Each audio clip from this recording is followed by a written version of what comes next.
A very good evening. It's Saturday, the 30th of August 2014, and welcome to Newsfirst Weekend, coming to you live from our Newsfirst Centre in Colombo. I'm Arundhati Mudalnayaka. Let's start off with a look at your headlines this evening.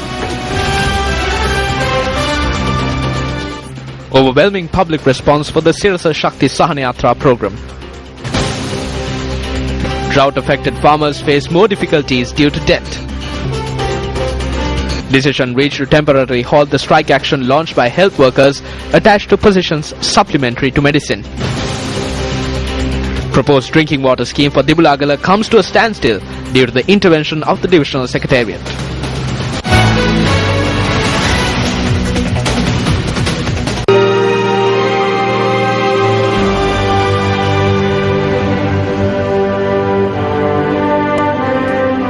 For the past 9 months, the drought has caused many hardships for over 2 million people. The very individuals who plough our lands to provide rice on our plates are now suffering in hunger. The lands left barren and water supplies dried up. Numerous communities in drought-affected areas have been left destitute. Now, the Capital Maharaja organization commenced the Sirasa Shakti Sahanayatra program in order to provide relief to those who have been affected. The relief we have received over the past couple of days has been overwhelming. From children to the elderly, individuals from all walks of life flock to the Capital Maharaja organization head office to assist those who have been affected by the drought. Religious leaders, scholars, entrepreneurs and politicians were among those who took part in this initiative.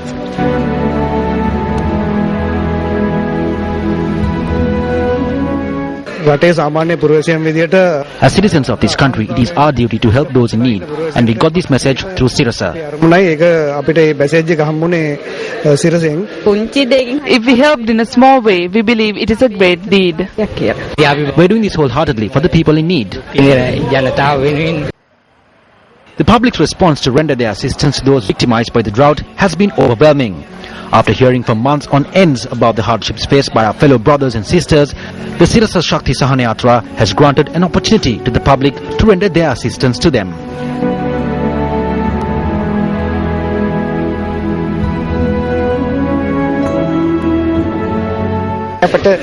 Thank you for this opportunity. When the tsunami hit, everyone helped us. Now we must do the same. We do not have the opportunity to go there in person and donate. Neither do we have the time in our hands because of our jobs. We are happy that Sirasa is doing this. The Sirasa Shakti Sahanayatra is due to depart to drought-affected areas at 6 a.m. tomorrow morning. We are all Sri Lankans, so we must help everyone.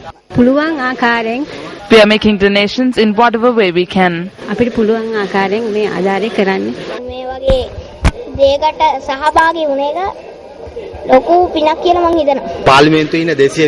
225 members of parliament should be held responsible for this. We expect that they will focus more attention on this. The food and the desperately needed water we will provide will renew the hopes of those who have been battered by this extreme drought. Everyone who aided in this initiative can rejoice at the fact that your assistance will provide hope for a section of the community who have been affected the worst.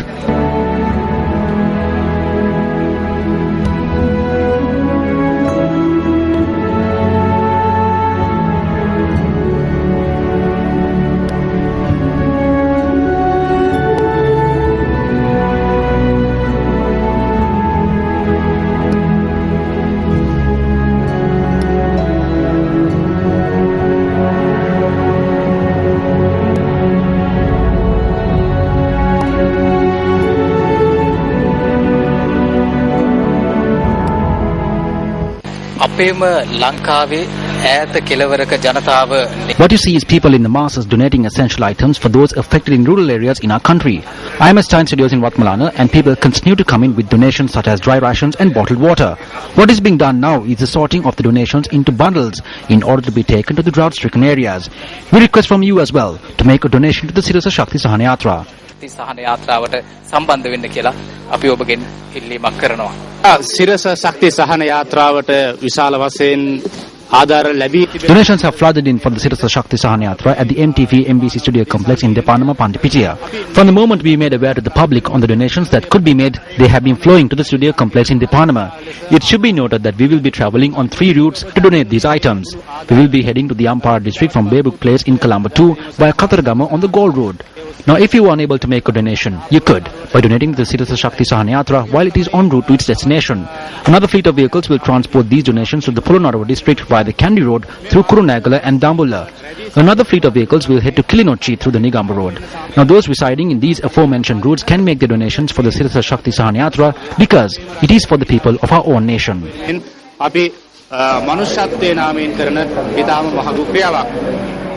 We will now cross over to some live visuals to the capital head office of the Capital Maharaja organization, where donations are being collected to be distributed from tomorrow onwards. Now, as you can see, overwhelming relief aid is being collected here. Even right now, people are bringing in aid, and those who are unable to bring any aid to this evening, they may do so to our trucks, which will be transporting the aid to the affected areas from tomorrow, and those who are willing to hand over any aid can do so on the way.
හැමදාම එක්ක දොස්තරලා strike එක්ක නර්ස්ලා strike එක්ක මේගොල්ලෝ strike දෙන මිනිස්සු strike කීදෙනෙක් හැමදාම මම මුළු අවුරුද්දම ස්ට්‍රයික් කරන්න වැඩි මිනිස්සු ගැන කිසි කෙනෙක් කම්පැනි මිනිස්සු තමයි ආවිල්ලා.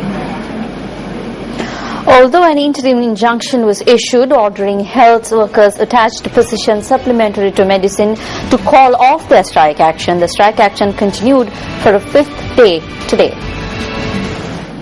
Long queues were seen at the national hospitals today as clinical activities came to a standstill. Pharmacy facilities, laboratory facilities as well as X-ray units at the hospital remain inactive.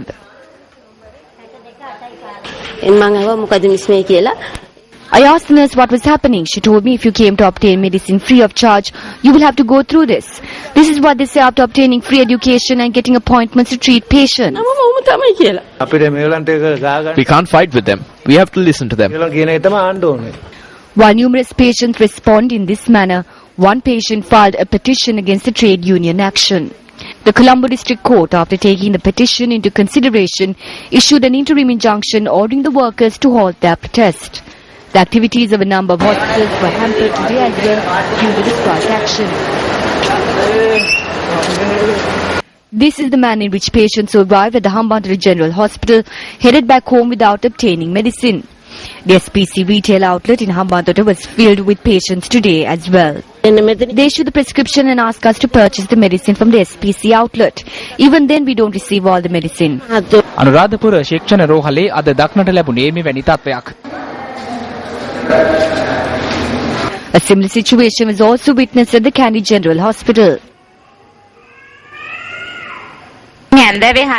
She has been fasting since 6 p.m. to take a blood test. Director of the Ragaman Teaching Hospital, UMM Samaranayaka, who could not bear the difficulties faced by patients, took steps to open up the medical stores and issue medicines to patients. Upon the written instructions of the Health Services Director General, we opened up the stores and obtained medicine. We did not do this to stifle any trade union action. We did this for the benefit of the patients. A discussion was held today between the trade union activists and the Deputy Minister of Health. Following the meeting, General Secretary of the Joint Trade Union Council of Professions Supplementary to Medicine, Saman Jayasekara, noted that a decision was reached to temporarily suspend the strike action. The council decided to temporarily halt the strike action launched by supplementary medical professionals. Thereby, the strike will be suspended for 48 hours commencing from 8 a.m. tomorrow. Following a third round of discussions with the Deputy Minister of Health, we were able to obtain a favourable response. We also took into consideration the difficulties faced by patients. We call on members to report to work at 8 a.m. tomorrow.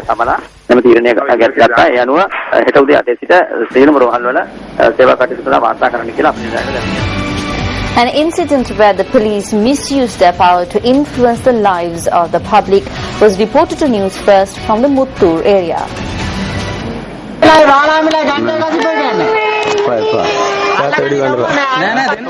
The events began unfolding from the 23rd of August when a group of police officers acted in an unruly manner under the guise of a raid to take into custody illicit liquor.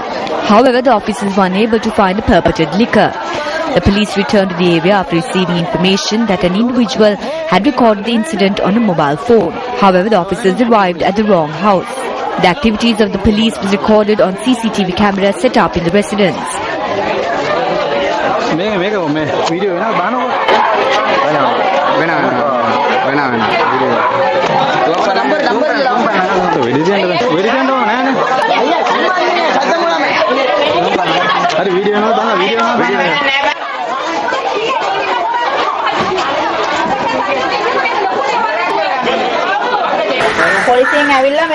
The police entered the compound by kicking down a part of the gate.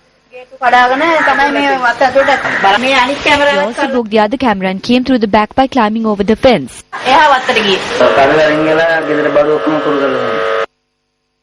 Meanwhile, yet another incident, similar in nature, was reported from a nightclub in the Katunaki area. This is the manner in which the activities of the police was recorded on CCTV cameras.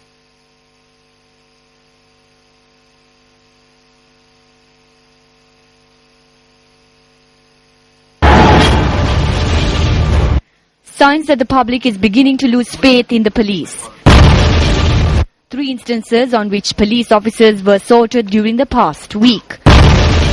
2 police officers who attempted to inspect a motorcycle in Urbok assaulted. 2 police officers assaulted in the Kandy town. 2 police officers who attempted to arrest a Navy deserter assaulted. Won't such instances increase if the police continue to misuse their power? For your attention. There seems to be no visible end to the hardships faced by those who have been suffering without any food or water due to the drought. Each day they wonder how they can get through the next day.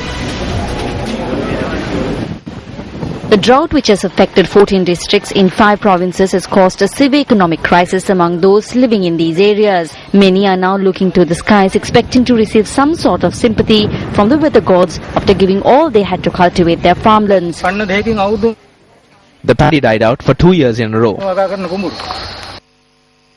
They are now in a situation where they have lost their valued belongings as well as their cultivations. We take loans and engage in paddy cultivation. Around 12,484 hectares of farmland was due to be cultivated in the Yala season in the Munadagara district, which consists of 11 divisional secretariat areas. However, due to the absence of rain, farmers were only able to cultivate 7,192 hectares, while around 1,800 hectares of farmlands was destroyed due to the drought. Though the drought has completely disrupted their way of life, they continue to be haunted by the debt that hovers around them. These farmers also call on authorities to provide some sort of relief to them in this aspect. The money that was spent on farming was lost. This is not money that they had with them. It's money that was loaned from banks for an interest. Some had to pawn their jewellery. All this is lost because we did not have any income. We request for at least a reduction in bank interests.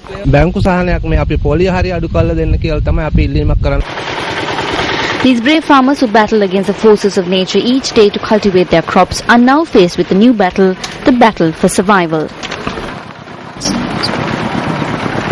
අපිට කන්න බොන්න කිසිම දෙයක් නැහැ වතුරත් නැහැ ඉන්න තැනකුත් නැහැ කොරගත්තු ගොයතුනුත් මැරුණා. Such statements could be heard from all around the Anuradhapura district. The drought has had a harsh impact on many such individuals.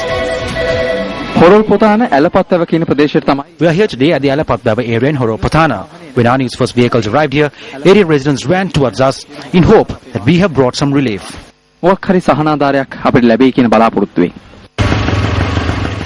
The Alapatbava area in Horopatana is home to around 400 families. The area residents surrounded us when we visited the area as they believed that we were bringing much needed water. Many people in this area survive on 1 square meal a day. The Alapatbava village in the area had received water over the past few days. However, the Siambalave village has not received any assistance. Wells in the area have dried up to an extent where it cannot be imagined that water was present in this area.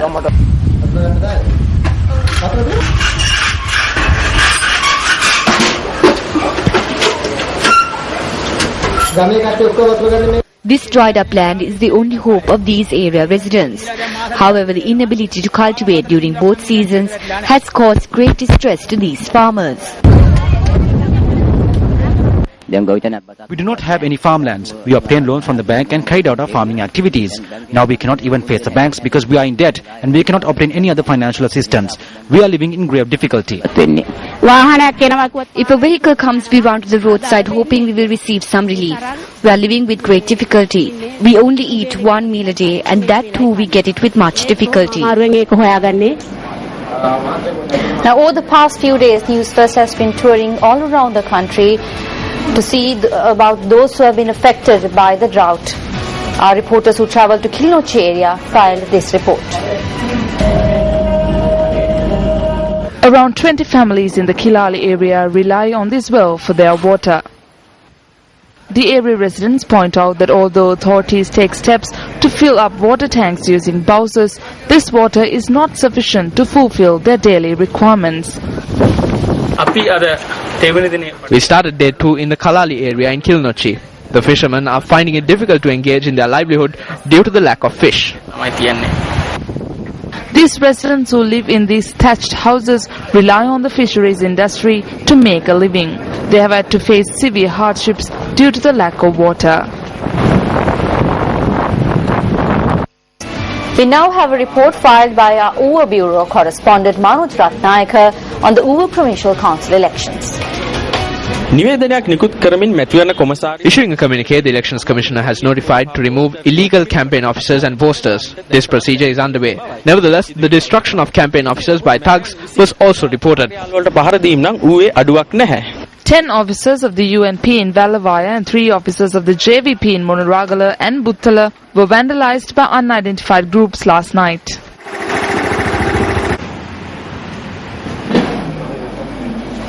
Up next is the battle for Uva.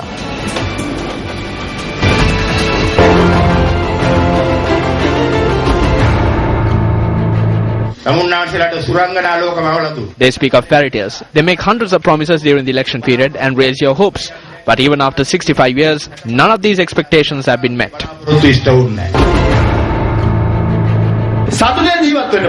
You can now be hopeful of tomorrow. Our mothers can now hope that one day their child could be a doctor, lawyer, businessman, an entrepreneur, farmer or fisherman.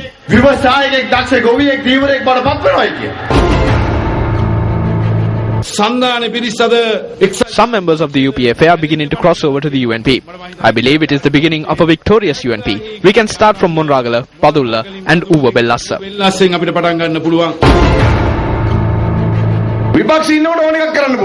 You could do anything when you are in the opposition. When I was in the opposition, I spent around half an hour at funerals. Harin is now lost.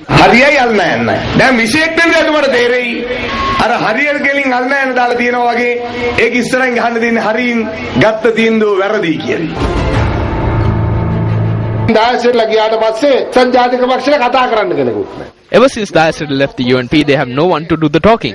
All of them act tough in front of the camera. The act that they put on for you is only until the curtain closes.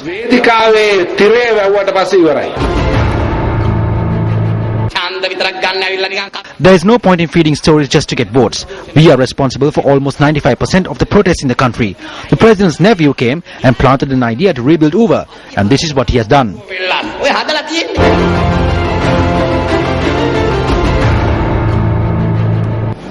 A book titled Issues of Truth and Accountability was launched in Colombo recently. The book focuses on the last stages of the war in Sri Lanka. A special discussion on the book was held at the BMICH yesterday and was graced by several distinguished speakers. For us, there were opportunities where both the international community and the UN could have acted firmly to separate civilians from their duty. That did not occur. Why did it occur? But I want to say that this report is an attempt to seek the truth. We feel that there has to be agreement on how the war was fought before we determine the issues of accountability. The so-called international inquiry will fail not because the government of Sri Lanka has not given visas, but because there is no international endeavor which has succeeded anywhere on the planet against the regional consensus, as well as against the wishes of the majority, I might say in the case of Sri Lanka, the overwhelming majority of its citizens. And as the history of the war shows, when a nation feels an existential threat, then it will replace the existing administration with another one which can deal with that threat within the bounds of the sense of self-respect of that nation. So if this administration cannot handle the Cold War as it did the Hot War, it will find itself recomposed or replaced by one that can. So whether we like it or not, that process has been initiated and it will continue. They will gather evidence. We are not going to contest it. It's going to be ex parte. But those collected evidence will remain available to be cited, quoted, and used against this country by a lot of people, not only the diaspora, not only the LTT, but those who may have economic and other interests against our country. So to me, the entire process that is going on is something that is inimical to our long-term interests. Now what are we doing? We are trying to reinvent another inquiry domestically by bringing 6 jurists from abroad. Right? And we have delayed a long period of time as a result of this. Chandra Jayarத்ன suggested the issue of sanctions. I have been saying that once the inquiry is over, whether we like it or not, when people are named, who took the decisions, etc., there will be creeping sanctions in this country. And I think the government is fully aware of that.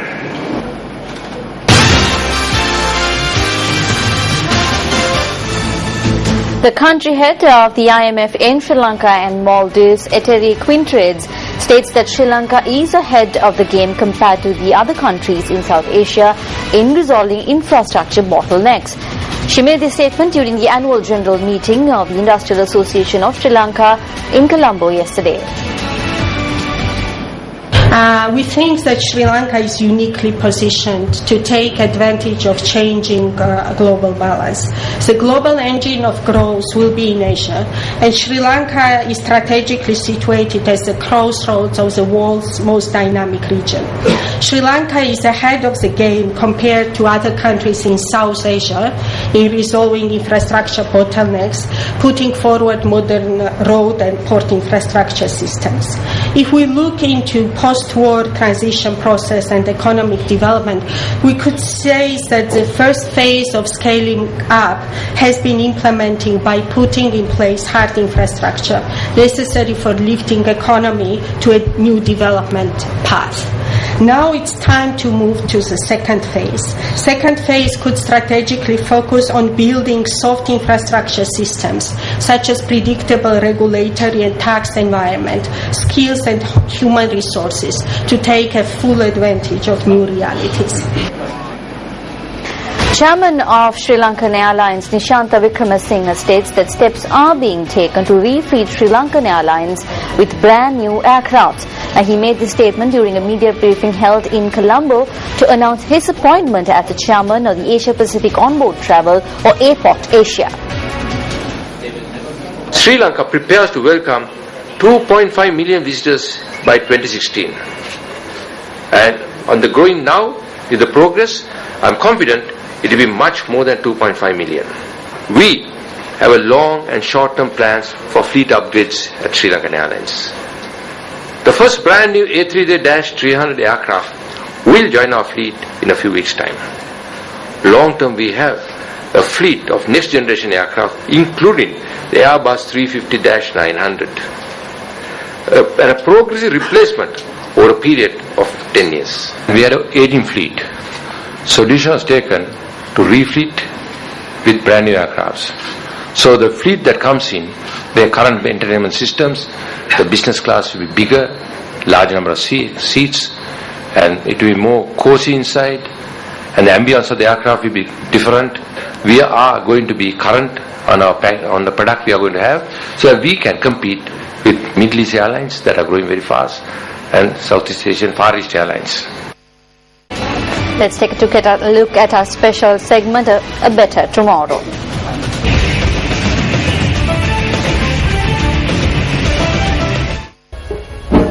The Mihintale Sacred Grounds in Anuradhapura is being developed on the instructions of the Secretary to the Ministry of Defence and Urban Development, Gotabe Rajapaksa. Under this program, facilities established for pilgrims arriving at the sacred grounds of Mihintale are being renovated. We have drawn a development plan for the Mihintale town and have already commenced certain projects. We have constructed 3 sanitary facilities in the holy grounds of Mihintale before the Poson season. The UDA also completed the project to construct 2 car parks at the foot of Mihintale under the urban development project.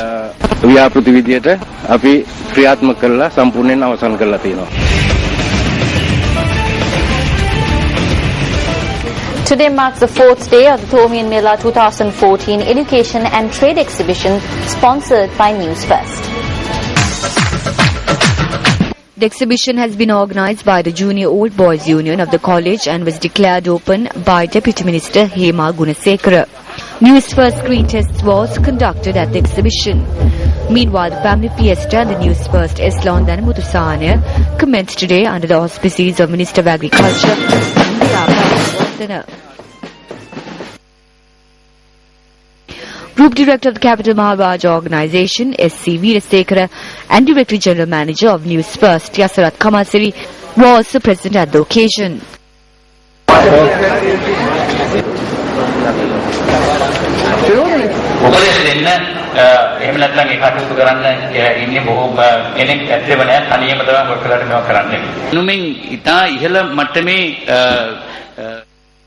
There is no such person to give advice. We usually do it by ourselves.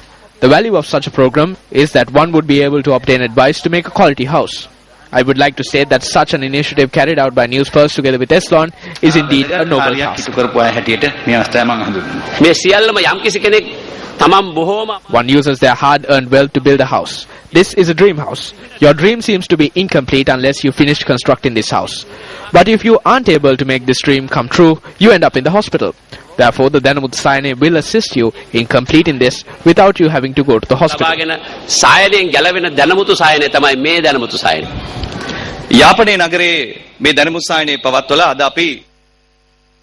From Jaffna, we arrived here to the southern part of the island, which is Matra. The Danamuthusayane is an initiative that disregards race or religion, a program in which anyone can participate and is held all over Sri Lanka. In this 9th edition of the Danamuthusayane, I would like to state that Eslon has spent almost 45 million rupees.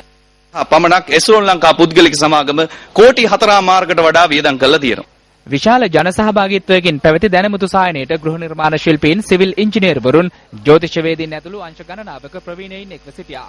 S-lon Lanka සමාගමේ අනුග්‍රහයෙන් නොමිලේ ප්‍රදේශයේ ජලනල අලුත්පැඩියා කෙරුණේද දැනුමුතු සායනයට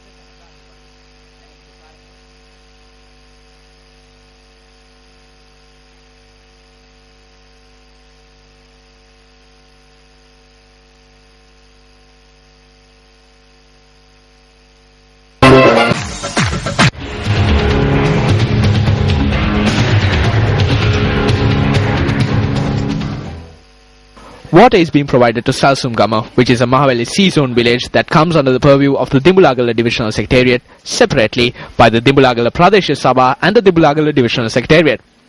If the public is to take use of this service, they must possess large water tanks of this nature. A bowser of the Divisional Secretariat came to distribute water, so I came here with 2 barrels. I am a kidney patient. They left without giving any water. We don't even have any water to quench our thirst. They started a project to provide water to the village. However, it is not yet complete. It was on the 10th of March 2011 that initial steps were taken to provide water to the Salsumgama village. The aim of the project in question was to make Salsumgama the 11th village that receives a water supply from the Siripura drinking water project of the Dimbulagala Divisional Secretariat, which receives water from the Paludeniya tank. It has been 2 years since the officials constructed this water tank with the hope of extending the main water line of the Siripura water project to the Salsumgama area in order to provide water for 180 families. This water tank is valued at 2 million rupees after taking into consideration the 1.3 million rupees allocated by the Ministry of Economic Development and the labour of the area residents. A further 3 million rupees by the ministry was used up to build this compound, which houses the motor of the water project, and to obtain electricity for it. These funds were also used to lay water pipes all over Salsumgama. Upon a complaint lodged by the chairman of the Dimbulagala Pradesh Sabha, the police intervened and stopped efforts to dig up drains in close proximity to the locations where pipes have been laid down for the water project. According to the complaint, the drains are being dug with the approval of the Dimbulagala Divisional Secretariat. The reason behind this is because the Divisional Secretary has decided to provide water to Salsumgama through a National Water Supply and Drainage Board project which comes through Dehiyattakandia. The water released through this project will be released in batches, and the Divisional Secretariat is required to pay a sum of 550,000 rupees as a deposit for the water that is released. The officials, who seem to have no care about public funds, were prepared to make this deposit. However, this project too has stalled due to a decision taken by the Dehiyattakandia Development Coordinating Committee, which ruled that water from Dehiyattakandia should not be released to the Dimbulagala Divisional Secretariat area. The Siripura water project has the capacity to provide water to the Salsumgama area, and the necessary infrastructure has been put in place by the Dimbulagala Pradesh Sabha. In such a backdrop, the decisions taken by officials of the Divisional Secretariat can be considered to be cruel when judging the harsh conditions that residents of Salsumgama have been forced to endure. If this Divisional Secretary has plenty of money to spare, then they should focus their kind attention on the Kajuwatta area, which has no water source of their own. Chairman of the Polonnaruwa District Development Coordinating Committee, this is over to you.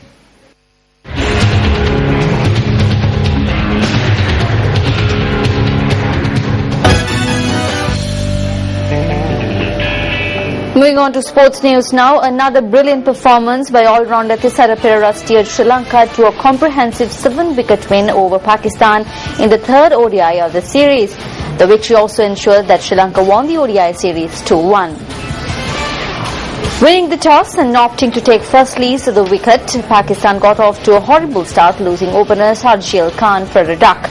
Pakistan seemed no match for the Sri Lankan pace attack spearheaded by Thisara Perera and Dhammika Prasad, and were eventually bungled out 102 runs in 32.1 overs. Fawad Alam fought a solitary battle with an unbeaten 38, while only 2 other Pakistani batsmen made double figures. Thisara Perera bagged 4 wickets while Dhammika Prasad claimed 2 Pakistani scalps. Chasing a revised target of 101 runs in 48 overs, Sri Lanka cruised to victory in just 18.2 overs, losing just 3 wickets in the process. Opener T.M. Dilshan scored the winning boundary for Sri Lanka and also recorded his 38th ODI half-century.